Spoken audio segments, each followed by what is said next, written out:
Te gen 19 moutons yo, bien gade nan pak la. Mais gen yon ki te beti nan man yo, loin kay ka proteje.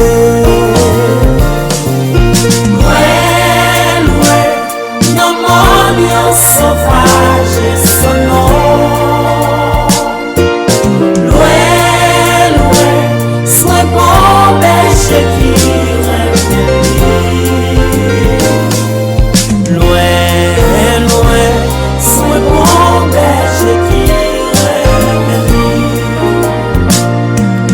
Pour qui ta sang tout partout dans tout nan bon yo